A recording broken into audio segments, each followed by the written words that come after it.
Hello students, एक बार फिर आपका स्वागत है आपके अपने यूट्यूब चैनल एक ही क्लासेस में। प्यारे बच्चों, इससे लास्ट वीडियो लेक्चर के अंदर हमने आपको क्लास 12th का चैप्टर नंबर 1 संबंध एवं फलन की एक्सरसाइज 1.1 के बेसिक के बारे में समझाया था। उससे पहले भी बच्चों वीडियोज़ आए थे 1.1 के बारे में, लेकिन वो 11 से संबंधित थे थोड़ा सा, जिससे कि आपको आगे का समझ में आ जाए। लेकिन जो कल हमने वीडियो लेक्चर बनाया था वो बच्चों हमारा जो है, यानी इससे पिछला वीडियो लेक्चर वो हमारा 12th के चैप्टर 1.1 एक्सरसाइज से संबंधित था। ठीक है, और आज जो कराने वाले हैं बच्चों वो भी 1.1 से संबंधित होगा, और आज आपकी 1.1 एक्सरसाइज के सवाल भी हम बच्चों कराएंगे। ठीक है, तो मैंने कल आपको जो कराया था, इससे पिछले वीडियो लेक्चर में जो मैंने आपको बताया था वो रिलेशन के बारे में थोड़ा सा समझाया था। वैसे मैं रिलेशन के बारे में पहले समझा चुका हूँ वीडियो लेक्चर में, बट थोड़ा सा और समझाया था। और कल फिर मैंने आपको टाइप ऑफ रिलेशन के बारे में भी समझाया था, यानी हम बेसिकली कौन कौन से यहाँ पर रिलेशन पढ़ने वाले हैं। तो 3 तरह के रिलेशन मैंने बताए थे आपको कल, उनकी कंडीशंस बताई थी, क्या क्या कंडीशंस होती हैं, क्या क्या उनके नियम होते हैं, अगर उनको फॉलो करेगा तो संबंध कौन सा होगा। पहला संबंध मैंने स्वतंत्र संबंध बताया था, दूसरा मैंने सम्मित बताया था, और तीसरा संक्रामक संबंध बताया था। इन तीनों संबंध के बारे में मैंने आपको बताया था। ठीक है, और इनकी कंडीशंस भी बताई थी कि क्या क्या इनकी कंडीशंस होती हैं। ओके, और एक और संबंध मैंने बताया था तुल्यता संबंध, इक्विवेलेंस रिलेशन। यानी अगर हम बात करें कि इक्विवेलेंस रिलेशन होता क्या है, तो वो रिलेशन जिसके अंदर सतुल्य, सम्मित और संक्रामक तीनों संबंधों के नियम फॉलो हों, तो उस संबंध को हम तुल्यता संबंध कहते थे। ठीक है, तो बच्चों आज हम तुल्यता संबंध के ऊपर एक एग्जाम्पल समझने वाले हैं। जस्ट एग्जाम्पल के बाद आपकी एक्सरसाइज स्टार्ट हो जाएगी। ओके, तो अगर हम बात करें बच्चों तुल्यता संबंध, इक्विवेलेंस रिलेशन, तुल्यता संबंध, तो ये क्या होता है बच्चों? देखिए, इसके लिए हम एक एग्जाम्पल ले रहे हैं, उस एग्जाम्पल के माध्यम से हम इसको समझने की कोशिश करेंगे। ठीक है, तो ध्यान से समझिएगा थोड़ा। देखिए, सपोज हमारे पास एक सेट है ए, और इस सेट के अंदर 1 2 3 4 ये इस सेट के अंदर एलिमेंट हैं। ओके, यानी एक सेट के एलिमेंट 1 2 3 4 हैं। ओके, और यहाँ से बच्चों एक रिलेशन हम बना रहे हैं। रिलेशन क्या बना रहे हैं कि a, b such that a minus b is equal to some संख्या। ये बच्चों रिलेशन है, और जो a है वो a से बिलोंग करता है, यानी small a capital A set से बिलोंग करता है, और स्मॉल ये b जो है ये भी सेट A से बिलोंग करता है। ठीक है, और संबंध क्या है बच्चों कि a में से अगर हम b घटाएंगे तो हमें सम संख्या प्राप्त होगी। ठीक है, तो अब बच्चों हम एक सेट बनाते हैं, यानी R बनाएंगे, R एक संबंध बनाएंगे, और उस R संबंध में कौन कौन से एलिमेंट आएंगे बच्चों? तो सिर्फ वही एलिमेंट आएंगे जो इस रिलेशन को फॉलो कर रहे होंगे। ओके, तो देखिए कैसे। सपोज R बराबर, देखिए हमें क्या लेना है, A की जगह भी वैल्यू यहीं से लेनी है, और सॉल्व करना B की जगह भी वैल्यू हमें यहीं से लेनी है, और सम संख्या आनी चाहिए। तो सम संख्या क्या होती है पहले ये आपको पता हो, वे संख्याएं जिनमें 2 से पूरा भाग चला जाता है, यानी वो 2 से पूरी कंप्लीटली डिवाइड हो जाती हैं, वो सम संख्याएं कहलाती हैं बच्चों। ठीक है, तो अगर हम ये बात करें कि 2 से भाग चला जाता है तो वो सम संख्या होंगी। तो अगर हम बात करें 0 की, तो वैसे 0 बच्चों सम संख्या नहीं है, लेकिन अगर हम इस परिभाषा पे आ जाएं कि वे संख्या जिनमें 2 से पूरा भाग चला जाता है, तो इसका मतलब 0 में तो 2 से पूरा भाग चला जाता है, तो फिर वो सम संख्या की लिस्ट में आनी चाहिए। बट बच्चों वो सम संख्या नहीं है, लेकिन यहाँ पर हम उसको इंक्लूड करेंगे, यहाँ पर हम उसको लेंगे। क्यों लेंगे, किस आधार पर लेंगे? क्योंकि 2 से उसमें पूरा भाग जा रहा है। वैसे 0 सम संख्या नहीं है, लेकिन 2 से भाग चला जाता है, उस आधार पर हम उसको यहाँ पर लेने वाले हैं। ठीक है, और अब बात करते हैं बच्चों इसके आधार पर। जैसे मान लीजिए बच्चों, अगर हम लें 1,1, भाई a की वैल्यू क्या लें 1, और b की वैल्यू क्या लें 1, और 1 में से 1 को घटाएं तो क्या आएगा 0, और 0 में 2 से भाग चला जाता है, इसलिए क्या होगा 1,1 इसके अंदर आ सकता है। इसी प्रकार बच्चों 2,2 भी आ सकता है, क्योंकि a की जगह 2 लें और b की जगह भी 2 लें, और फिर क्योंकि a और b दोनों ऐसे ही संबंधित है ना, तो दोनों का मान सेट ऐसे लिया जाएगा, और फिर इनको घटाएं तो 0 मिलेगा, और 0 डिवाइड बाई 2 इट मीन्स ये इसके अंदर आएगा। इसी प्रकार बच्चों 3,3 भी आ सकता है, 4,4 भी आ सकता है। और बच्चों और बताइए, और देखिए सम संख्या 2 तरह की मिलेंगी, एक आपको एक नेगेटिव एक पॉजिटिव। अगर मैं बात करूँ -6, तो ये भी संख्या है, सम संख्या है, बट कैसी है ये नेगेटिव है। अगर बात करूँ मैं +6 तो ये भी सम संख्या है, बट ये कैसी है, पॉजिटिव। तो नेगेटिव पॉजिटिव तो यहाँ पे कहाँ नहीं है, तो नेगेटिव होगी वो भी लेंगे, पॉजिटिव होगी वो भी लेंगे, ठीक है, क्योंकि नेगेटिव सम संख्या भी तो एक सम संख्या ही है ना। ओके, तो इस चीज़ को भी आप ध्यान रखिएगा। तो देखिए बच्चों, और क्या क्या आ सकता है, ऐसी दो संख्या लो जिनको घटाने पे नेगेटिव या पॉजिटिव सम संख्या आए। तो देखिए बच्चों 1,3 हो सकता है, क्योंकि 1 में से 3 को माइनस करेंगे तो नेगेटिव -2 मिलेगा, और -2 एक नेगेटिव सम संख्या है, तो 1,3 चल सकता है। और बच्चों 3,1 भी आ सकता है नहीं। और देखिए 1,4 से घटाएंगे तो विषम मिलेगा, ये नहीं आ सकता। 2,4 लें, 2,4 चलेगा, 2,4 चलेगा। और बात करें 4,2 की तो बच्चों ये भी चलेगा, ठीक है। और बताइए कोई, बस तो यही बनेंगे रिलेशन बच्चों, यही रिलेशन बनने वाले हैं, ठीक है। और सम संख्याएं हमें मिल रही हैं भाई। 1,2 को लेंगे तो विषम संख्या मिलेगी नहीं, 1,3 को लेंगे सम संख्या मिलेगी, ले लिया। 2,3 को लेंगे विषम मिलेगी, नहीं ले सकते। और 2,4 को लेंगे, ले लिया। 2,4 ले लिया, नहीं लिया, हमने ले लिया। और 3,4 को नहीं ले सकते क्योंकि विषम संख्या मिलेगी, ठीक है। तो इतने प्रकार के रिलेशन बन रहे हैं इस संबंध के आधार पर बच्चों, ठीक है। अब इस संबंध में हम ये चेक करेंगे कि ये संबंध सम्मित है क्या, ये संबंध जो है सतुल्य है क्या, ये संबंध संक्रामक है। अगर तीनों संबंध इसके अंदर आ रहे हैं, इन तीनों संबंधों के नियम इसके अंदर फिट बैठ रहे हैं, तो ये संबंध कौन सा संबंध कहलाएगा फिर आपका, स्वतुल्य इक्विवेलेंस रिलेशन कहलाएगा, तुल्यता संबंध कहलाएगा, ठीक है। चलिए तो बात करते हैं। तो बात करें सबसे पहला बच्चों आपका स्वतुल्य संबंध की, स्वतुल्य संबंध है या नहीं। देखिए स्वतुल्य संबंध की सबसे पहले आपको कंडीशन पता होनी चाहिए। क्या कंडीशन उसकी ये होती है स्वतुल्य संबंध की, कि अगर कोई एलिमेंट ए है और वो सेट ए के अंदर आ रहा है, तो फिर A, अवयव संबंध R के अंदर आना चाहिए, यानी वो R से संबंधित होना चाहिए। यानी अगर कोई 1 एलिमेंट है वो A सेट में आ रहा है, तो 1,1 कहाँ आना चाहिए बच्चों, 1,1 R में होना चाहिए, तो फिर हम कहेंगे कि ये संबंध एक स्वतुल्य संबंध है। तो यहाँ पर चेक करते हैं क्या ये रूल फॉलो हो रहा है। तो देखिए बच्चों, हम एलिमेंट कहाँ से लेंगे, सेट ए से। अगर बात करें 1, सेट ए से 1 लिया, तो सेट ए में तो 1 है, लेकिन क्या R में 1,1 है, 1,1 है। सेट ए में अगर 2 की बात करें, 2 तो है, क्या संबंध में 2,2 है। यहाँ पर 3 है, क्या इसमें 3,3 है। यहाँ पर 4 है, क्या यहाँ पर 4,4 है। तो इसका मतलब बच्चों, इसका मतलब कि यहाँ पर स्वतुल्य संबंध की कंडीशन फॉलो हो रही है, ठीक है। तो इसका मतलब ये जो संबंध है ये कैसा होगा, स्वतुल्य संबंध होगा। अब इसको बच्चों लिखेंगे कैसे, ठीक है। देखिए इसको भाषा में थोड़ा सा लिखना है। ये जो चैप्टर है थोड़ा ऐसा चैप्टर है, ये ऐसा नहीं है कि कोई इक्वेशन दे दी सॉल्व करिए, प्लस माइनस की कोई कैलकुलेशन वाला पार्ट हो, नहीं बच्चों। इसको थोड़ा समझना है और थोड़ा भाषा आपको बना के लिखनी है, ठीक है। तो देखिए बच्चों, यहाँ पर 2 तरीके से मैं आपको बताऊंगा। आप आंसर 2 तरीके से दे सकते हैं, जो तरीका आपको अच्छा लगे ना उसको आप अपने जो है कर लीजिएगा। जैसे बच्चों एक तरीका ये भी है कि फॉर ऑल, ये फॉर ऑल का है बच्चों, यानी कि अगर किसी एक एलिमेंट पे हम काम करेंगे तो वो सेट ए के सभी एलिमेंट के लिए वही काम फॉलो होगा, यानी वो सभी के लिए मान्य होगा, इसलिए फॉर ऑल लगाया मैंने। तो बच्चों मान लीजिए कि for all A belongs to a, यानी ए सेट ए का एलिमेंट है, implies that A, belongs to R।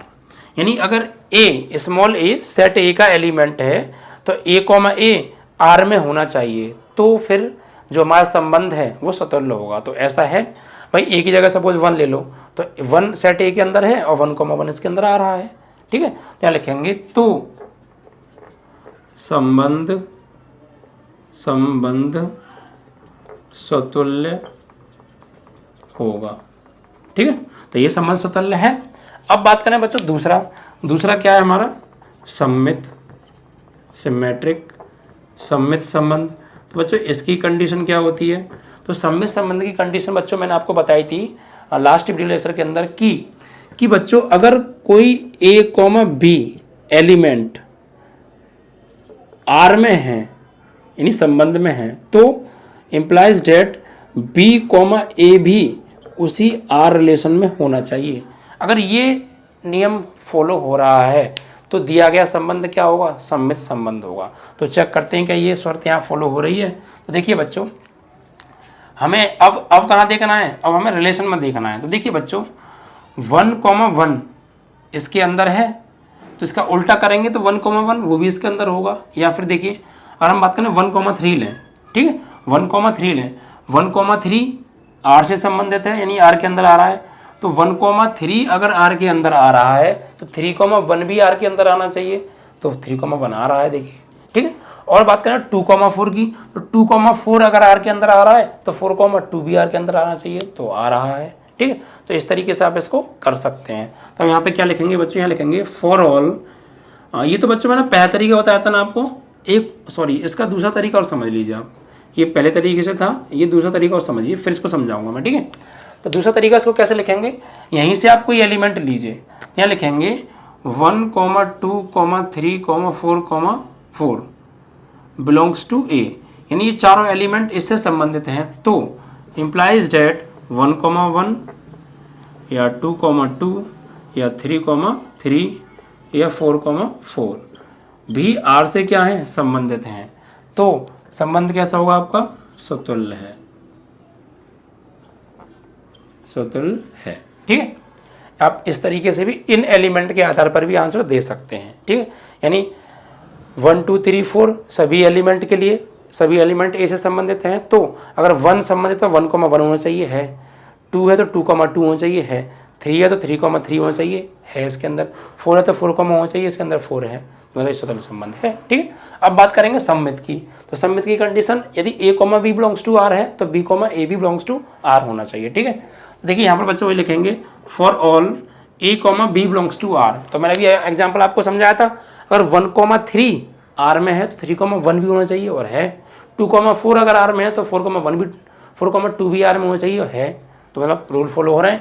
तो यहाँ लिखेंगे for all a, b belongs to R implies that b, a belongs to r, अतः संबंध सममित है, सममित है, इस तरीके से।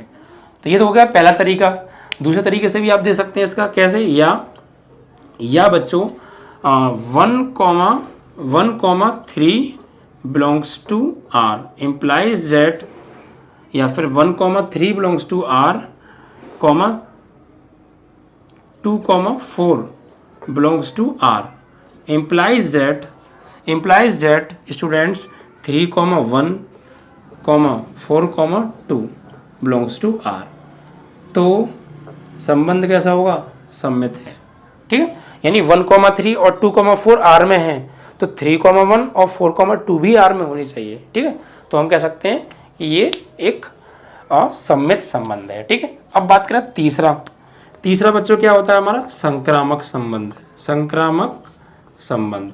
तो इसकी कंडीशन क्या थी बच्चों, संक्रामक संबंध की, तो संक्रामक संबंध की जो कंडीशन थी बच्चों वो ये थी कि अगर a, b belongs to r है, a, b belongs to r है और b, c belongs to r है, तो इम्प्लाइज डेट a, c भी R से संबंधित होना चाहिए। यानी a, b R के अंदर है, b, c भी R के अंदर है, तो फिर a, c भी R के अंदर होना चाहिए, तो दिया गया संबंध संक्रामक संबंध होगा। तो चेक करते हैं कि ये नियम इसके अंदर आ रहा है बच्चों।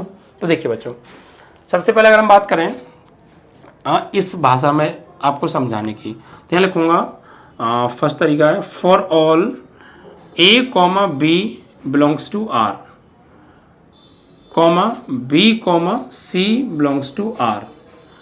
तो ये देखिए क्या ऐसा कुछ है, देखिए 1,1 बिलोंग्स टू R और फिर 1,3 बिलोंग्स टू R। यानी अगर बात करें ये a हो गया, ये b हो गया और ये b हो गया, ये c हो गया, तो 1,1 यानी a, b belongs to R है और फिर b, c यानी 1,3 बिलोंग्स टू R है, तो a, c belongs to R है, a, c मतलब 1,3 बिलोंग्स टू R है, तो है 1,3 सॉरी ये रहा 1,3 बिलोंग्स टू R है, ओके। अगर बात करें आप 2,2 बिलोंग्स टू R और फिर 2 किसी और के साथ रिलेशन बना रहा है, ये रहा 2,4 बिलोंग्स टू R।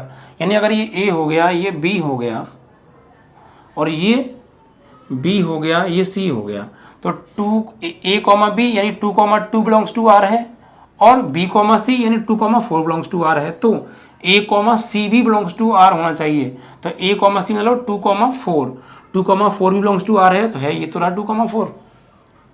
तो मतलब इसकी कंडीशन भी फॉलो हो रही है। या फिर आप ऐसे कह सकते हैं 1 comma 3 belongs to R, 1 comma 3 belongs to R, और 3 किसी और के साथ रिलेशन में आ रहा है कि ये रहा 3 कॉमा 1 बिलोंग्स टू आर, यानी 1 comma 3 belongs to R, 3 comma 1 belongs to R, तो 1 कॉमा 1 बिलोंग्स टू आर है ये रहा 1 कॉमा 1 बिलोंग्स टू आर।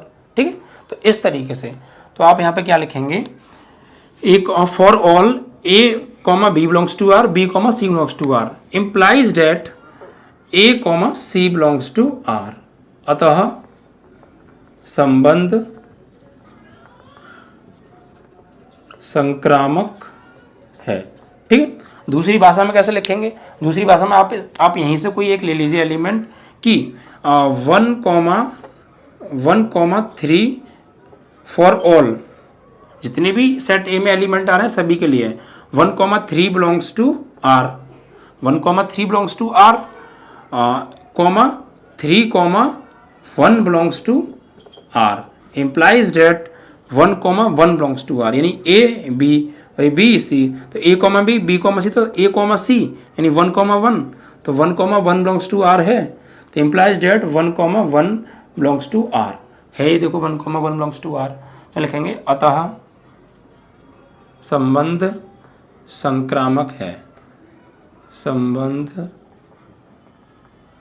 संक्रामक है। तो ठीक है बच्चों, तो यहाँ पर आप देखिए कि तुल्यता संबंध भी इस संबंध के अंदर आ रहा है, सम्मित संबंध भी इसके अंदर आ रहा है, और संक्रामक संबंध भी इसके अंदर आ रहा है, यानी तीनों संबंधों की जो कंडीशन है बच्चों वो इसके अंदर फॉलो हो रही हैं। तो फिर अब हम क्या कहेंगे बच्चों, मैंने आपको कल क्या बताया था, अगर ऐसा संबंध जिसके अंदर ये तीनों संबंध फिट बैठ रहे हों तो उस संबंध को हम तुल्यता संबंध कहेंगे, इक्विवेलेंस रिलेशन कहेंगे बच्चों। तो बस, तो इसका मतलब ये जो संबंध आर है, ये संबंध जो आर है बच्चों, ये क्या होगा, ये तुल्यता संबंध होगा। अतः संबंध आर तुल्यता संबंध होगा। ठीक है, इस तरीके से ये था एक तुल्यता संबंध का एग्जाम्पल। इसके माध्यम से आप तुल्यता संबंध को भली भांति समझ गए होंगे और स्वतुल्य, सम्मित और संक्रामक को भी अच्छे से आप समझ गए होंगे। ठीक है बच्चों, अब आते हैं बच्चों आपकी एक्सरसाइज पर। ठीक है, तो आज की आपकी एक्सरसाइज विधिवत रूप से चलेंगी और आपको डेली वीडियो लेक्चर मिलेगा। मैंने क्या कहा था, डेली अब आपको मिलेगा। बाई चांस कोई सी प्रॉब्लम या टेक्निकल प्रॉब्लम की वजह से वीडियो मिस हो सकती है, वरना आपको पर डे अब आपको जो है सिलेबस की वीडियो मिलने वाली है बच्चों। ठीक है, तो बच्चों अब हम बात करेंगे आपकी एक्सरसाइज 1.1 के बारे में। ठीक है, एक्सरसाइज 1.1 के अंदर कुछ क्वेश्चंस दिए गए हैं और उनके अंदर हमें यही चेक करना है कि जो रिलेशन है वो स्वतुल्य, सम्मित या संक्रामक है या नहीं, और तीनों हैं तो वो स्वतुल्य है या नहीं, ये चेक करना है, यानी तुल्यता संबंध है या नहीं, ये चीज़ चेक करनी है हमें। ठीक है, तो देखिए आपकी एक्सरसाइज 1.1 पर आते हैं। तो एक्सरसाइज 1.1 में देखिए बच्चों, सबसे मेन चीज़ क्या है, देखिए क्वेश्चन को आप ध्यान से पढ़िएगा और वो क्या कह रहा है उसके मीन्स को समझने की कोशिश कीजिएगा। ठीक है, तो देखिए सबसे बात करें पहले प्रश्न में, तो हमसे ये कहा है कि निर्धारित कीजिए कि क्या निम्नलिखित संबंधों में से प्रत्येक स्वतुल्य, सममित तथा संक्रामक है। यानी कुछ रिलेशन दे रखे हैं नीचे, एक प्रश्न के अंदर 5 पार्ट हैं, माने 5 प्रश्न हैं, उन्हें हमें सॉल्व करना है। उनके अंदर कुछ रिलेशन दे रखे हैं और उन रिलेशनों को पढ़ के हमें ये बता रहे हैं क्या ये स्वतुल्य, सम्मित या संक्रामक हैं। ठीक है, और अगर तीनों होंगे तो ये तुल्यता संबंध होंगे, और तीनों में से कोई एक भी संबंध नहीं होगा तो फिर ये जो है आपका तुल्यता संबंध नहीं होगा। ठीक है, तो बात करेंगे पहले प्रश्न की, उसको ध्यान से पढ़िएगा। देखिए इसमें कहा है कि समुच्चय ए इज इक्वल टू 1 2 3 14 तक, यानी समुच्चय ए दे रखा है, एक सेट दे रखा है ए, और उसमें 1 से लेकर 14 तक के एलिमेंट दे रखे हैं।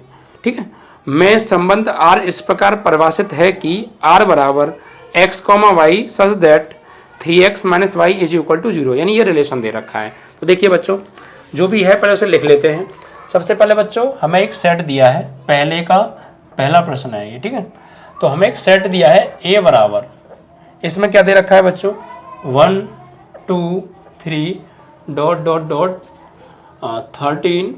14, ये एक सेट दे रखा है बच्चों। ठीक है, और बच्चों रिलेशन क्या दिया है, देखिए रिलेशन हमको दिया है R is equal to x, y such that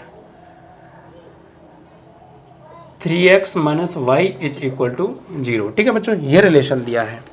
तो अब हमें इसमें चेक करना है कि ये संबंध जो है स्वतुल्य, सममित या संक्रामक है या नहीं, तीनों हैं या नहीं है।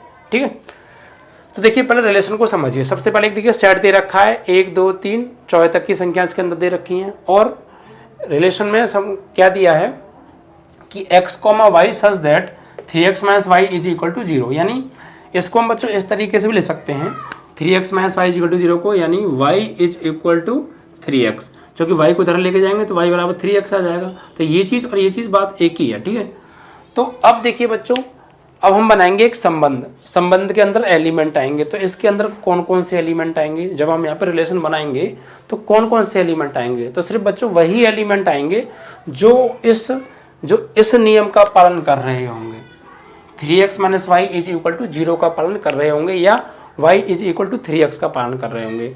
वही एलिमेंट्स, वही क्रमित युग्म सिर्फ इस संबंध के अंदर बच्चों आने वाले हैं। तो देखते हैं कौन कौन से पालन कर रहे हैं। ठीक है, तो देखिए बच्चों, x और y दोनों ए सेट से ही संबंधित हैं, यानी जो x का मान लेना है वो भी ए से ही लेना है, और फिर जो y का मान मिलेगा वो इस सेट ए में से ही होना चाहिए, इसके बाहर नहीं जाना चाहिए। ठीक है, ओके। तो देखिए बच्चों, अब संबंध बनाते हैं r इज इक्वल टू, देखिए बच्चों, अगर मैं x की वैल्यू लूँ 1, सपोज x की वैल्यू मैं यहाँ पे 1 लूँ और यहाँ लगाता हूँ, तो 1 इंटू 3, तो क्या आएगा y is equal to 3 into 1, यानी क्या आएगा 3 आएगा। तो y की वैल्यू क्या आ जाएगी 3 आएगी। ठीक है, तो मतलब अगर मैंने x की वैल्यू लगाई 1 तो y की वैल्यू क्या मिली मुझे 3। ठीक है, कॉमा, अब मान लीजिए x की वैल्यू 1 लिया मैंने, तो y की वैल्यू क्या मिली मुझे 3 मिली, और दोनों ही वैल्यू इस सेट के अंदर हैं, 1 भी है 3 भी है।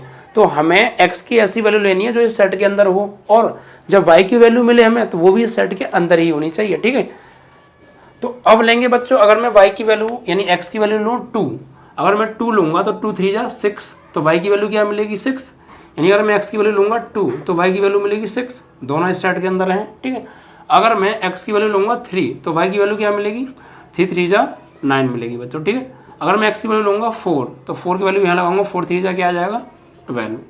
अब मान लो मैं 5 वैल्यू लूँगा, x की वैल्यू क्या लूँगा 5 इस सेट के अंदर है, तो 5 3 जा कितना हो जाएगा 15, लेकिन 15 बच्चों इसके अंदर नहीं है। ओके, इस चीज़ को आपको फोकस करना है। हमने x की वैल्यू 4 ली तो y की वैल्यू 12 मिली, 4 भी है इसके अंदर और 12 भी होगा। ठीक है, लेकिन जब मैं x की वैल्यू 5 लूँगा तो y की वैल्यू मुझे 5 3 जा 15 मिलेगी, लेकिन 15 सेट के अंदर नहीं है। तो फिर बच्चों हम ना तो x की जगह 5 ले सकते हैं, ना वहाँ पे 14 ले सकते हैं। वैसे x की जगह 5 तो ले सकते हैं, लेकिन 14 नहीं मिलेगा, तो फिर हमारा 5 लेना बेकार है।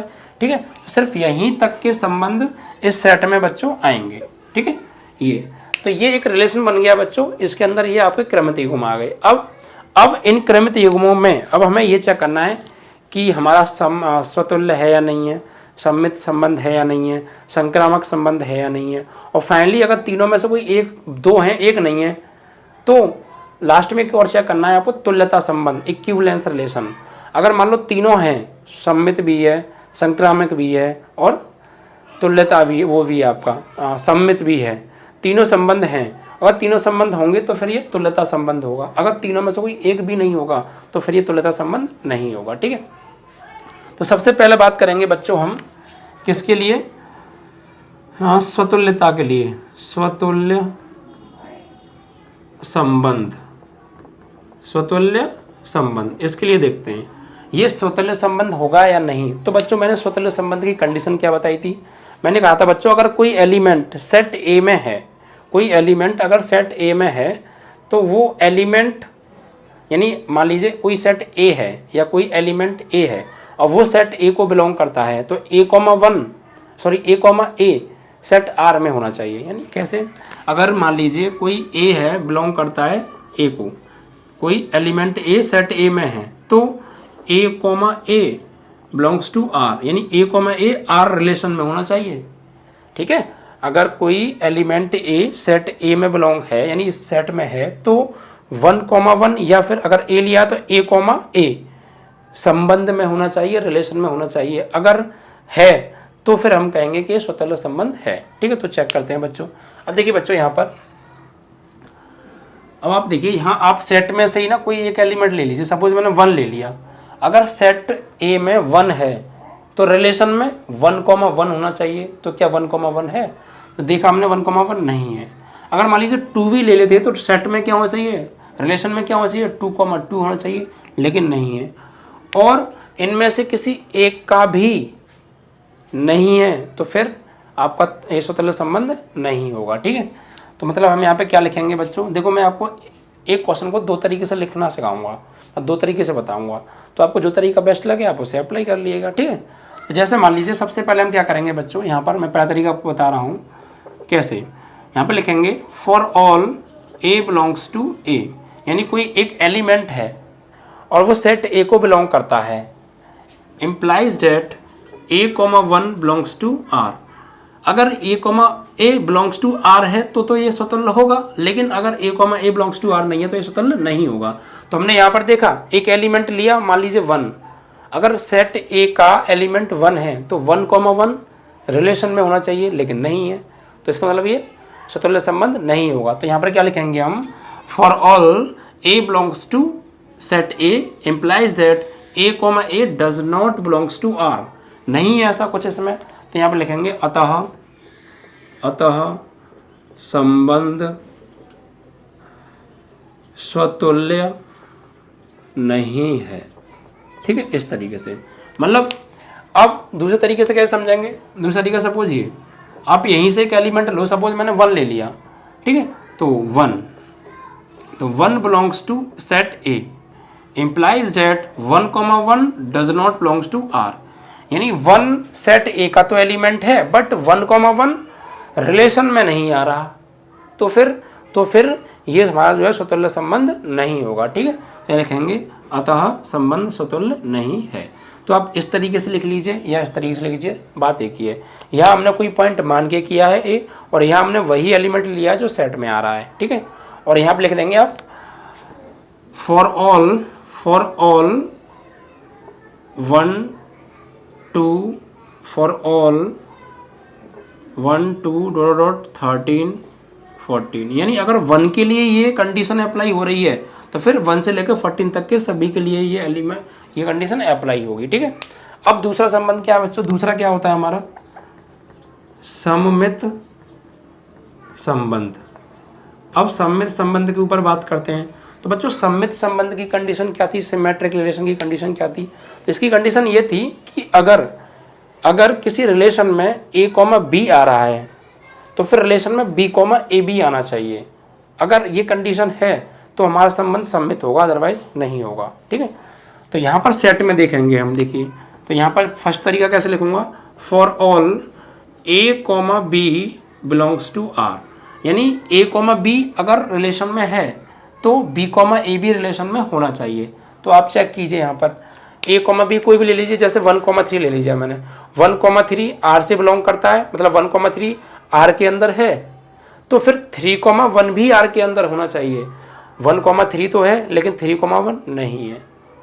या फिर 2,6 को देखें तो 2,6 तो R से बिलोंग करता है बट 6,2 R से बिलोंग नहीं करता, मतलब R के अंदर नहीं है, तो फिर इसका मतलब कंडीशन फॉलो नहीं हो रही है। ठीक है, इनमें से अगर किसी एक की भी कंडीशन फॉलो नहीं हो रही, मान लो इसकी हो जाती बट इसकी नहीं होती, तो फिर जो हमारा ये संबंध है सम्मित नहीं होता और है भी नहीं, जो कि कंडीशन बनी नहीं रही है। तो यहाँ पर हम क्या लिखेंगे, A, B belongs to R, यानी A, B belongs to R है but student B, A does not belongs to R, यानी B, A R से संबंधित नहीं है। जैसे 1,3 तो था बट 3,1 नहीं था, इसी प्रकार A, B तो होगा बट B, A नहीं है, तो फिर क्या कहेंगे हम, तो हम कहेंगे अतः संबंध सममित नहीं है। ठीक है बच्चों, तो इस तरीके से, और दूसरा तरीके से आप इसको समझेंगे तो कैसे लिखेंगे आप, तो फिर आप यहीं से कोई एलिमेंट लीजिए, तो यहाँ पे लिखिए आप for all 1,3 belongs to R implies that 3,1 does not belongs to R, यानी 1,3 तो R को बिलोंग करता है बट 3,1 R को बिलोंग नहीं करता। तो फिर यहाँ लिखेंगे अतः संबंध सम्मित नहीं है। ओके, इस तरीके से। अब तीसरा बच्चों चेक करेंगे। तीसरा संबंध क्या है हमारा, वो है आपका संक्रामक संबंध। संक्रामक संबंध, ठीक है। संक्रामक संबंध की कंडीशन क्या थी? संक्रामक संबंध की कंडीशन बच्चों मैंने आपको ये बताई थी बेसिक में कि यदि ए कॉमा बी बिलोंग करता है आर को और बी कॉमा सी बिलोंग करता है आर को, तो ए कॉमा सी भी बिलोंग करना चाहिए आर को, तो हमारा संबंध संक्रामक होगा, अदरवाइज नहीं होगा, ठीक है। जैसे a comma B belongs to R comma B comma C belongs to R, तो ए और सी, ए कॉमा सी भी बिलोंग करना चाहिए आपको आर को, तो हमारा संबंध कैसा होगा? संक्रामक होगा, अदरवाइज बच्चों संबंध संक्रामक नहीं होगा। तो अब हम चेक करते हैं क्या ये वाली कंडीशन यहाँ पर बन रही है। देखिए बच्चों, कोई भी आप एक एलिमेंट रिलेशन में से ले लीजिए, सपोज 1,3 ले लिया, तो 1,3 तो आर को बिलोंग कर रहा है, और फिर 3, कुछ और, यानी 3 और के साथ रिलेशन बना रहा है क्या? 3 किसी और के साथ रिलेशन बना रहा है क्या? देखिए आप, तो 1,3 तो है, फिर 3, 3,9, यानी 1,3 बिलोंग्स टू आर है, फिर 3,9 बिलोंग्स टू भी आर है, तो क्या 1,9 बिलोंग्स टू आर है? नहीं है बच्चों। यानी A comma B belongs to है, यानी ये काम कर रहा है ए का और ये काम कर रहा है बी का, और ये काम कर रहा है बी का और ये काम कर रहा है सी का। तो ए कॉमा बी मतलब 1,3 बिलोंग्स टू आर है, तो बी कॉमा सी यानी 3,9 बिलोंग्स टू बी आर है, तो फिर ए कॉमा सी यानी 1,9 बिलोंग्स टू भी आर होना चाहिए, यानी 1,9 भी संबंध के अंदर होना चाहिए, बट बच्चों 1,9 नहीं है, तो इसका मतलब यह संबंध संक्रामक भी नहीं है। तो बच्चों इसको लिखेंगे कैसे, देखिए। तो यहाँ पर आप सबसे पहले तरीके से आप लिखेंगे for all A comma B belongs to R, 1,3 belongs to R तो है, कॉमा 3,9 यानी बी कॉमा सी भी बिलोंग्स टू आर है, B comma C belongs to R, implies that A comma C does not belongs to R, ठीक है। ये तो belong कर रहा है आर को, ये भी आर में है, बट ये वाला आर में नहीं है, ए और सी, तो फिर हम क्या लिखेंगे? तो फिर हम यहाँ पे लिखेंगे अतः संबंध संक्रामक नहीं है, ठीक है, इस तरीके से। अब बच्चों दूसरी लैंग्वेज में आप कैसे लिखोगे? यहीं से कोई एलिमेंट ले लो। दूसरा तरीका क्या है? तो यहाँ for all 1,3 belongs to R, comma 3,9 belongs to R, implies that 1,9 does not belongs to R, अतः संबंध संक्रामक नहीं है, ठीक है। इस तरीके से आपको देना है। तो बच्चों हमने सबसे पहले चेक किया स्वतुल्य संबंध। स्वतुल्य संबंध की कंडीशन भी इसमें नहीं फॉलो हो रही थी, यानी कि ए बिलोंग्स टू आर तो था, but A comma A does not belongs to R था, यानी कोई भी एलिमेंट आप ले लीजिए, 3 ले लीजिए, तो 3 बिलोंग्स टू ए तो है, but 3,3 does not belongs to R, तो हमारा संबंध जो है तुल्यता संबंध भी, स्वतुल्य संबंध भी नहीं होगा, ठीक है। फिर हमने बात की सम्य संबंध की। तो बस आपको बच्चों इनकी कंडीशंस याद रखनी है, और वो कंडीशन इसको फॉलो कर रही हैं या नहीं, इसमें अप्लाई हो रही हैं या नहीं, बस ये चेक करना है। तो उसके बाद सम्य संबंध की बात करें तो फॉर ऑल इसकी कंडीशन क्या है कि a comma B belongs to R होना चाहिए, तो बी कॉमा ए भी बिलोंग्स टू आर होना चाहिए, बट इसमें ऐसा कुछ नहीं है। यानी अगर हम 1,3 को लें तो 1,3 तो बिलोंग कर रहा है आर से, बट 3,1 कहीं भी बिलोंग नहीं कर रहा आर से, तो इसका मतलब बच्चों यह संबंध सम्मित भी नहीं होगा, ठीक है। फिर तीसरी बात करते हैं संक्रामक संबंध। इसकी बात करें तो इसमें क्या है, तो इसकी कंडीशन आपको क्या होती है कि a comma B belongs to R, B comma C belongs to R, तो ए कॉमा सी भी बिलोंग्स टू आर होना चाहिए, तो बात बनेगी, ठीक है। तो हमने यहाँ पे क्या चेक किया कि 1,3 ले लिया, तो 1,3 बिलोंग्स टू आर है, फिर 3,9 बिलोंग्स टू आर है, but 1,9 does not belongs to R है, तो 1,9 does not belongs to R, अतः संबंध संक्रामक नहीं है। तो ये 3 कंडीशन आपको चेक करनी है। अब देखिए यहाँ तो ना तो स्वतुल्य है, आपका स्वतुल्य बना, ना सम्मित बना, ना संक्रामक बना, तीनों में से कोई सा भी नहीं बना। लेकिन बच्चों ये संबंध तो होगा, ये जो आर है ये संबंध तो है, बट इन तीनों में से कोई सा नहीं है, कोई और संबंध है, बट इन तीनों में से कोई सा भी नहीं है।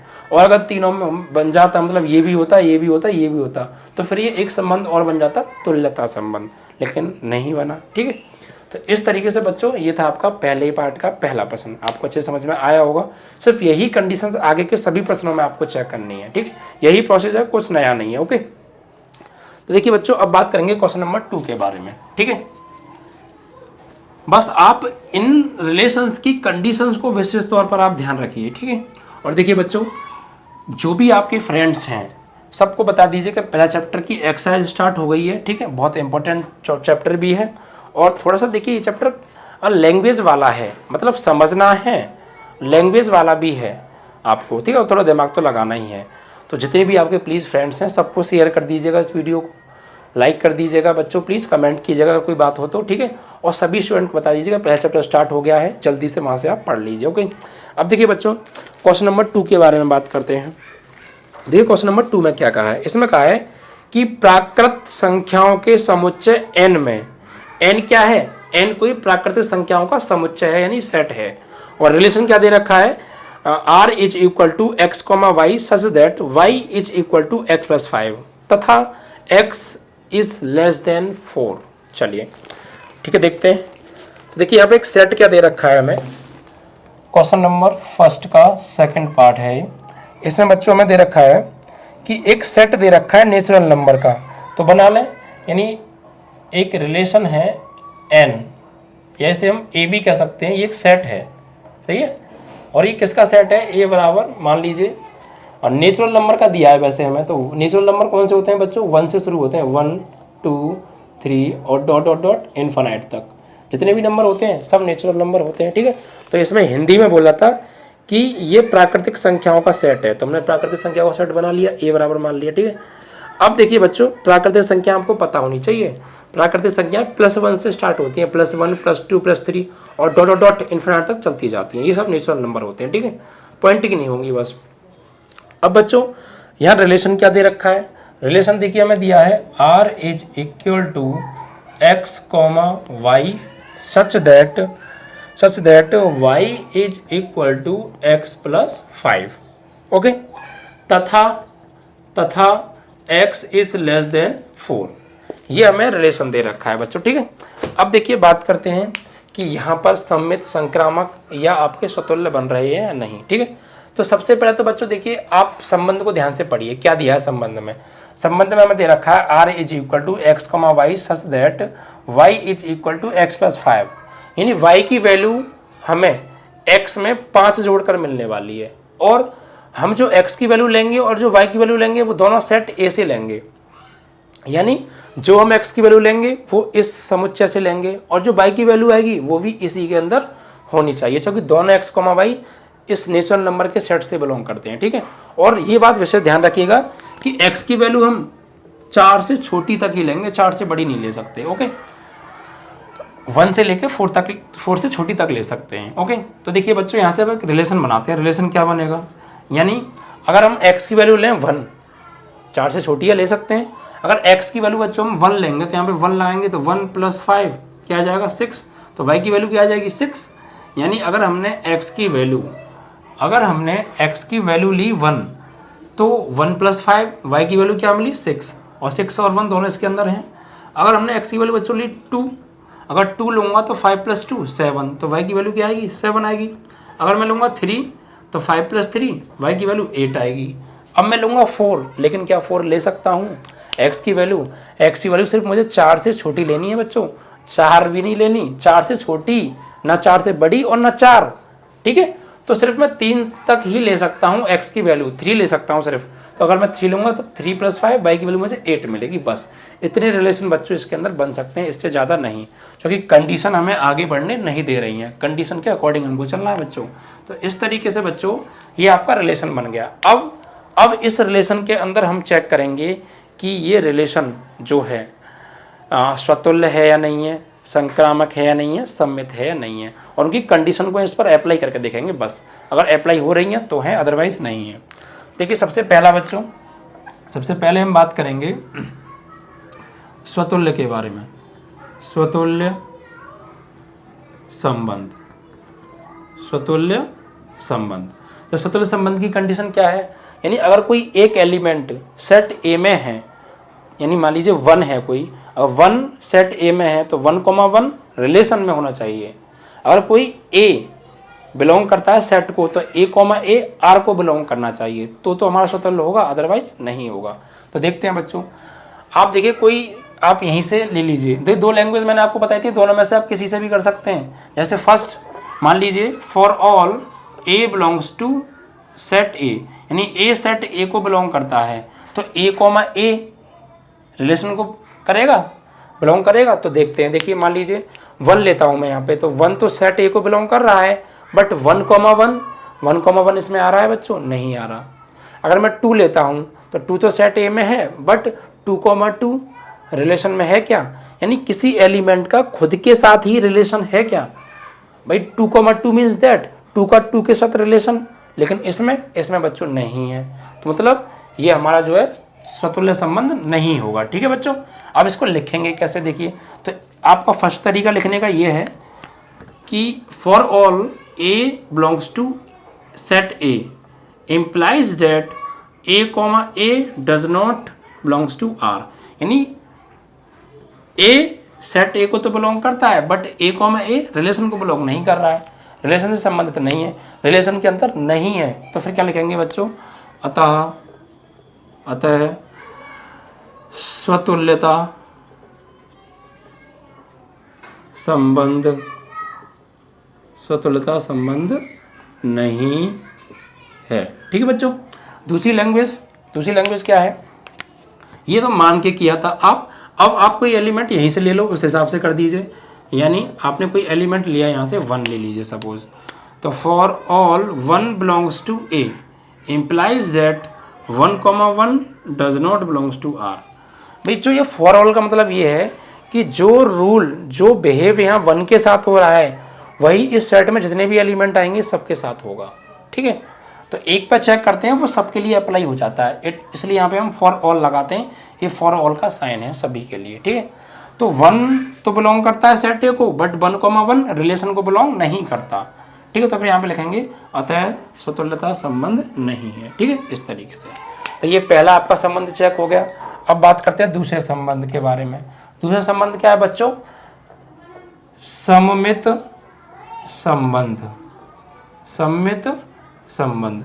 तो सममित संबंध की कंडीशन आपको पता है, अभी चेक की थी क्या, कि अगर a कॉमा बी बिलोंग करता है r को, तो b कॉमा ए भी बिलोंग करना चाहिए r ही को, तो हमारा संबंध जो सममित होगा, अदरवाइज नहीं होगा। तो देखिए बच्चों, फर्स्ट लैंग्वेज में मैं आपको बता रहा हूँ। ठीक है, दोनों लैंग्वेज बता रहा हूँ, जो आपको पसंद है आप उससे कर सकते हैं। ठीक है, इसमें देखिए आप अगर मान लीजिए for all a comma B belongs to r, अब देख लीजिए आप यहाँ पर मान लीजिए 1,6 है, 1,6 तो बिलोंग कर रहा है r को, लेकिन 6,1 भी बिलोंग करना चाहिए r को, तो संबंध हमारा सम्मित होगा, अदरवाइज नहीं होगा। तो 1,6 तो r के अंदर है, लेकिन क्या 6,1 r के अंदर है बच्चों, नहीं है। 6,1 r के अंदर नहीं है, इसका मतलब यह संबंध सम्मित नहीं होगा। ठीक है, तो आप फर्स्ट लैंग्वेज में कैसे लिखोगे कि मान लीजिए कोई a कॉमा बी बिलोंग करता है r को, does implies that but b comma A does not belongs to r। तो अतः सममित संबंध नहीं है, सममित संबंध नहीं है। ठीक है, इस तरीके से आपको आंसर देना है। या फिर आप दूसरी भाषा में इसको कैसे लिखेंगे, आप दूसरी भाषा के लिए क्या करते हैं, हम यहीं से एलिमेंट उठाते हैं। तो यानी आप ले लीजिए for all 1,6 belongs to r implies that 6,1 does not belongs to r। भाई 1,6 तो r के अंदर है, बट 6,1 r के अंदर नहीं है, इसीलिए बच्चों अतः संबंध सम्मित नहीं होगा। यही चीज़ आपको लिखनी है। तो 2 रिलेशन आपके चेक हो गए। अब इसी प्रकार आप थर्ड रिलेशन पे आइए। थर्ड क्या है बच्चों हमारा, थर्ड है बच्चों संक्रामक संबंध।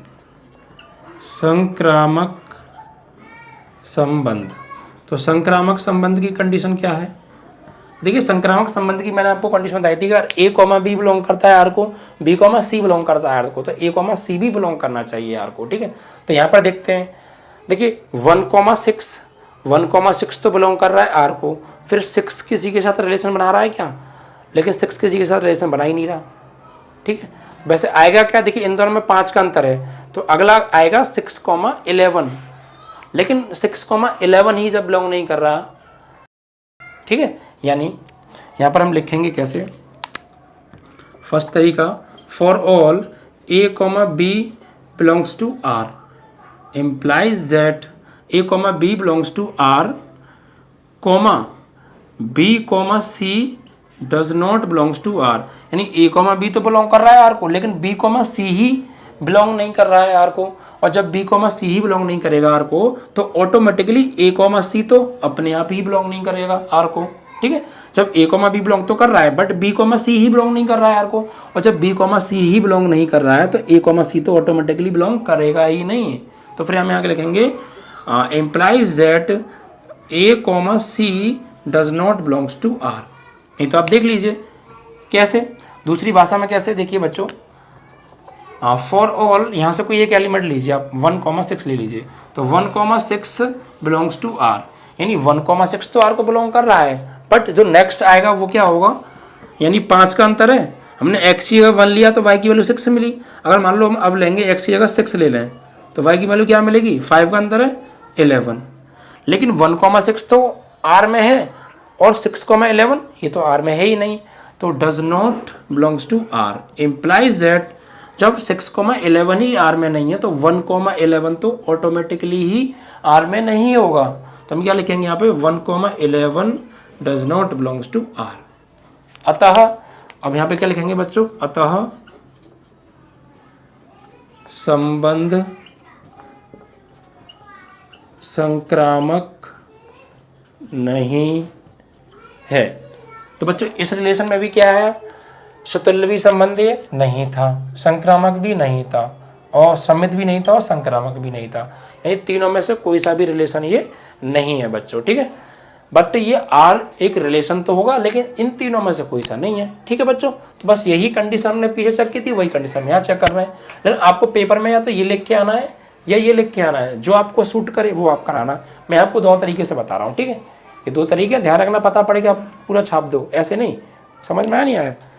तो ये फर्स्ट तरीका तो ये है कि आप मान के कोई एलिमेंट उसके ब्याह पे लिख दें, और सेकंड तरीका ये है कि वो एलिमेंट आप रिलेशन से ही लो, यानी सेट से ही लो। ठीक है, और बाकी एलिमेंट इन दोनों में रिलेशन से लो। तो बच्चों ये तो हो गया आपको क्वेश्चन नंबर फर्स्ट का सेकंड पार्ट। अब बात करते हैं थर्ड पार्ट के बारे में। देखिए बच्चों, तो देखिए सभी क्वेश्चन मैं बिल्कुल एक ही प्रोसेस से कराऊंगा, कोई नया तरीका नहीं है कि एक साल के लिए अलग, एक साल के लिए अलग। बस आप ध्यान से समझिएगा। ठीक है, तो देखो बच्चों तीसरा क्वेश्चन क्या है हमारा, तीसरा क्वेश्चन क्या कह रहा है, इसमें कहा है कि समुच्चय A बराबर 1 2 3 4 5 6 यानी 1 से लेके 6 तक के एलिमेंट हमें सेट ए में दे रखे हैं। और रिलेशन क्या दिया है बच्चों, रिलेशन दिया है कि x, y such that y भाज्य है x से और एक संबंध r है, यानी y x से भाज्य है, ये रिलेशन है। देखते हैं क्या है। सबसे पहले बच्चों में सेट दे रखा है फर्स्ट का थर्ड। सेट क्या दे रखा है, a बराबर 1 2 3 4 5 6, तो 6 तक के तो बच्चों इसमें एलिमेंट दे रखे हैं। एंड जो रिलेशन दे रखा है वो क्या है, वो दे रखा है बच्चों x, y such that y भाज्य है x से, y भाज्य है x से, ये बच्चों एक रिलेशन है। तो अब देखते हैं कि ये जो रिलेशन है इस पर तीनों संबंध जो है हमारे अप्लाई हो रहे हैं या नहीं हो रहे हैं बच्चों। ठीक है, तो देखिए बच्चों सबसे पहले हम एक रिलेशन बनाएंगे, और रिलेशन के अंदर कौन कौन से एलिमेंट आएंगे, रिलेशन के अंदर सिर्फ वही एलिमेंट आएंगे जो इस शर्त का पालन कर रहे होंगे बच्चों। अब देखिए बच्चों, और दोनों वैल्यू हमें x की और y की कहाँ से लेनी है, a से। यानी अगर हम x की कोई वैल्यू लेंगे और y की जो वैल्यू लेंगे वो दोनों सेट a में ही होनी चाहिए। ओके, तो देखिए बच्चों हमें ऐसी संख्या लेनी है x की और ऐसी संख्या लेनी है y की, यानी ऐसा एलिमेंट लेना है y का कि x वाला एलिमेंट y वाले एलिमेंट को पूरा पूरा भाग करे, यानी भाग चला जाए उसमें। ठीक है, तो वो लेना है। देखिए कैसे लेंगे। सपोज अगर मैं यहाँ पर x की जगह लेता हूँ, क्या x की जगह लिया मैंने 1 और y की जगह क्या लिया, y की जगह भी मैंने 1 लिया, तो 1 से डिवाइड हो जाएगा। मैंने x की जगह भी 1 लिया और y की जगह भी 1 लिया, क्योंकि दोनों मैं सेट ए से ले सकता हूँ, तो x की जगह मैंने मान लीजिए 1 ले लिया और y की जगह 1 ले लिया, तो x वाला 1 y वाले 1 को, यानी दोनों 1 है तो एक ही 1 को डिवाइड कर देगा, यानी इस शर्त का पालन हो रहा है, तो फिर ये वाले क्रमित युग्म इस रिलेशन में आ सकते हैं। इसी प्रकार बच्चों अगर मान लीजिए मैं x की जगह लूँ 2 और y की जगह भी 2 लूँ, तो 2,2 डिवाइड हो जाएगा, तो ये भी है। अगर मैं मान लो x की वैल्यू लूँ 3 और y की वैल्यू लूँ 3, तो ये भी डिवाइड हो जाएगा। अगर मैं x की वैल्यू लूँ 4, y की वैल्यू लूँ 4, तो ये भी डिवाइड हो जाएगा। ये सब इस शर्त का पालन कर रहे हैं। अगर मैं x की वैल्यू लूँ 5 और y की वैल्यू लूँ 5, तो ये भी शर्त का पालन कर रहा है। अगर मैं x की वैल्यू लूँ 6 और y की वैल्यू 6, तो ये भी शर्त का पालन कर रहा है। इट मीन्स दैट स्टूडेंट्स कि ये सभी क्रमित युग्म इस रिलेशन में आ सकते हैं, क्योंकि इस शर्त का पालन ये कर रहे हैं। और क्या क्या आ सकता है, और देखिए बच्चों, अब देखिए बच्चों, अगर मैं y की जगह लूँ 2 और x की जगह लूँ 1, तो 1 2 को डिवाइड कर देगा, तो यानी 1,2 आ सकता है।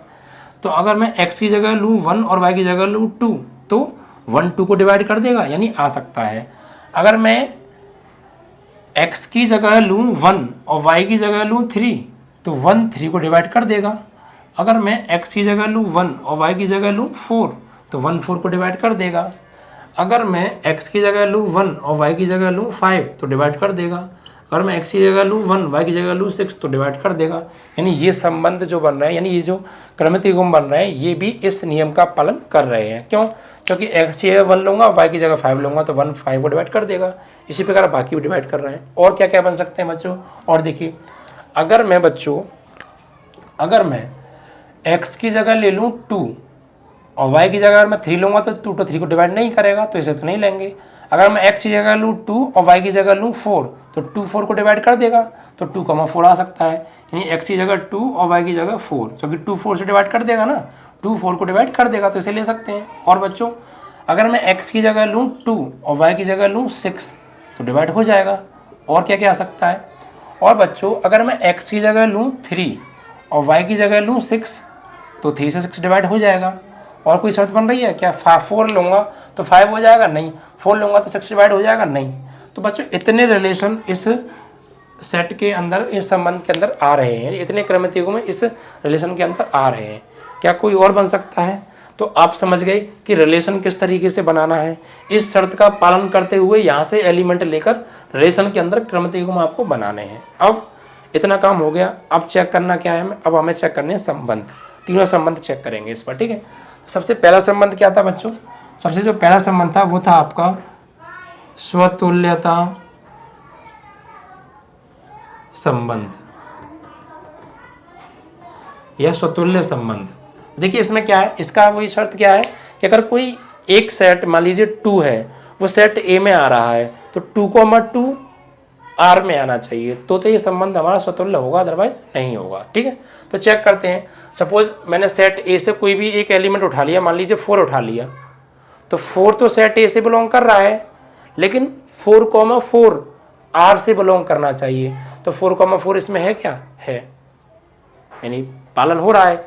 अगर मान लीजिए मैं 6 ले लूँ, अगर 6 तो ए से बिलोंग कर रहा है, बट 6,6 आर से बिलोंग करना चाहिए, तो 6,6 देखिए है क्या? इसमें है, बिलोंग कर रहा है। इसी प्रकार आप सारे एलिमेंट पे चेक कीजिए। 1,1 को देख लीजिए, 1,1 भी इसमें होगा।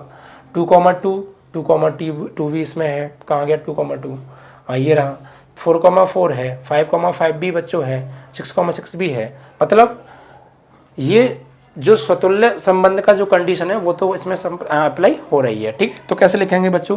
तो लिखेंगे कैसे, देखिए पहला तरीका मैं आपको बताऊंगा कि for all A belongs to set A implies that A, A belongs to R। यानी A सेट A को बिलोंग कर रहा है, तो A, A R को बिलोंग कर रहा है। इसका मतलब बच्चों अतः संबंध स्वतुल्य संबंध है, स्वतुल्य संबंध है। ठीक है, इस तरीके से। दूसरा बच्चों, दूसरा तरीका क्या है? दूसरे तरीके में क्या करते हैं, इसी से एलिमेंट उठा लेते हैं कोई भी। तो फॉर ऑल, अगर मान लीजिए मैं 1 को लेता हूँ, तो 1 belongs to A implies that 1,1 belongs to R है। 1 अगर सेट ए में आ रहा है, तो 1,1 रिलेशन में आ रहा है। तो अतः यहाँ पर क्या लिखेंगे, यही चीज़ लिखी जाएगी। अतः स्वतुल्य संबंध है। ओके, इस तरीके से। अब बात करेंगे दूसरा संबंध के बारे में। तो बच्चों दूसरा संबंध क्या है हमारा? सममित संबंध। तो सममित संबंध में देखिए क्या कंडीशन है। कंडीशन आपको वही ध्यान रखनी है, क्या कि अगर a कॉमा बी बिलोंग कर रहा है R को, तो b कॉमा ए भी बिलोंग करना चाहिए R को। देखिए स्वतुल्य संबंध में तो जो एलिमेंट लेते हैं वो सेट A से लेते हैं, और a कॉमा ए कहाँ देखते हैं? R में। और बाकी जो दो संबंध हैं वो इसी में देखेंगे, यानी क्रमितियुग्म भी इसी से लेंगे और चेक भी इसी में करेंगे। बस स्वतुल्य में एलिमेंट यहाँ से लेते हैं और 1,1 इसमें चेक करते हैं, और बाकी दो में लेंगे भी यहीं से और चेक भी यहीं करेंगे। ठीक है, तो आप ये चीज़ गौर भी कीजिएगा। तो देखिए बच्चों, फर्स्ट अगर यहाँ पे हम देखें कि अगर मान लीजिए मैंने ले लिया 1,5, 1,5 बिलोंग्स टू R, तो 5,1 भी बिलोंग्स टू R होना चाहिए। तो देखिए 5,1 तो 1,5 तो है, क्या 5,1 है? तो अगर इसमें हम गौर दें तो 5,1 बच्चों इसमें नहीं है। किसी और को चेक कीजिए, 1,6 बिलोंग्स टू R, तो 6,1 बिलोंग्स टू R, तो 6,1 बिलोंग्स टू R बच्चों इसमें नहीं है। और भी आप चेक कर लीजिए, जितने भी एलिमेंट है सबका चेक करिए। तो आप चेक करेंगे तो बच्चों इसमें जो है आपका ये सममित संबंध वाली कंडीशन नहीं बन रही है। तो फिर बच्चों इसको लिखेंगे कैसे? तो इसको लिखेंगे बच्चों, for all A belongs to A implies that A नहीं, सॉरी, यहाँ पे लिखेंगे A comma B belongs to R implies that B comma A does not belongs to R।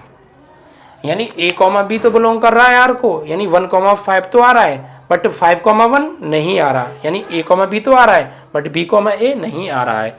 तो हम यहाँ पे क्या लिखेंगे? अतः सममित संबंध नहीं है। ठीक है, अब दूसरी लैंग्वेज में कैसे लिखेंगे इसको?